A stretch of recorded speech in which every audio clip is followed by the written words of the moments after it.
नमस्कार। आज English grammar की एक बहुत ही इंटरेस्टिंग चीज समझने वाले हैं, जो दिखने में तो छोटे छोटे शब्द होते हैं पर हैं बड़े काम के। जी हाँ, हम बात कर रहे हैं प्रेपोजिशंस की। तो चलिए शुरू करते हैं और जानते हैं कि ये है क्या। तो सबसे पहला सवाल जो दिमाग में आता है वो यही है कि ये प्रेपोजिशन आखिर है क्या। भाई, नाम तो सबने सुना ही होता है ना, पर इसका असली मतलब क्या है ये अक्सर थोड़ा कंफ्यूज कर देता है। चलिए आज इसी उलझन को एकदम आसान बनाते हैं। किसी भी चीज को समझने का सबसे अच्छा तरीका क्या है? उसकी परिभाषा से शुरू करना। तो चलो, प्रेपोजिशन का जो ब्लूप्रिंट है, मतलब इसका जो बेसिक रूल है, उस पर एक नजर डालते हैं। तो देखिए, सीधी सी बात है। प्रेपोजिशन ये वो शब्द होता है जो नाउन या प्रोनाउन के ठीक पहले लगता है। और इसका काम क्या है? इसका काम है ये बताना कि भाई कोई चीज कहाँ है, कब है, या फिर उसका किसी दूसरी चीज से रिश्ता क्या है। एक तरह से ये वाक्यों में सही कनेक्शन बिठाने का काम करते हैं। ठीक है, परिभाषा तो समझ आ गई। अब कुछ सबसे कॉमन प्रेपोजिशंस को देखते हैं जो सबसे ज्यादा इस्तेमाल होते हैं।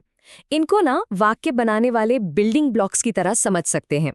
देखिए, यहाँ 3 बहुत ही आम प्रेपोजिशंस हैं। पहला है इन, जिसका मतलब होता है के अंदर। फिर है ऑन, मतलब के ऊपर। और तीसरा अंडर, यानी के नीचे। ये तीनों शब्द क्या बता रहे हैं? ये बता रहे हैं कि कोई चीज कहाँ रखी है, उसकी पोजीशन क्या है। तो हमारे पास बिल्डिंग ब्लॉक्स तो आ गए। अब ये देखना है कि इनसे एक पूरा वाक्य, एक पूरी इमारत कैसे खड़ी होती है। चलिए इनको अब एक्शन में देखते हैं। पहला एग्जाम्पल लेते हैं, the book is on the table. अब इस वाक्य में ये जो शब्द है ऑन, ये किताब और टेबल के बीच का रिश्ता बता रहा है।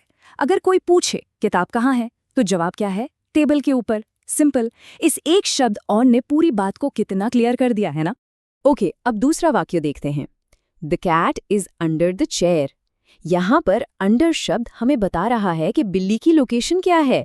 जवाब सिंपल है, कुर्सी के नीचे। सोचिए, बस इस एक छोटे से शब्द ने पूरी पिक्चर ही क्लियर कर दी।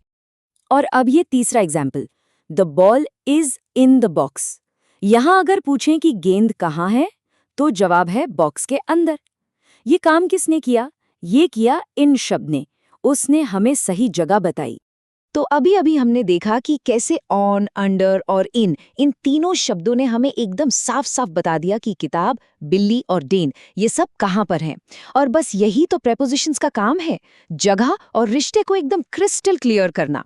तो चलिए, अब तक जो भी हमने समझा है उसका जो मेन पॉइंट है, जो निचोड़ है, उसे एक बार फिर से दोहराते हैं ताकि वो दिमाग में अच्छी तरह से बैठ जाए। तो आखिर में सबसे जरूरी बात क्या निकल कर आती है? बात बस इतनी सी है कि जो शब्द किसी भी चीज की जगह या उसका संबंध बताता है, बस उसी को प्रेपोजिशन कहते हैं। बस इतनी सी बात याद रखनी है। और हाँ, जाने से पहले एक सवाल छोड़ जाते हैं। कभी सोचा है कि अगर ये छोटे छोटे शब्द जैसे इन, ऑन, अंडर ये हमारी भाषा में होते ही नहीं तो क्या होता? अपनी बात को समझाना कितना मुश्किल हो जाता है ना। सोचिएगा जरूर।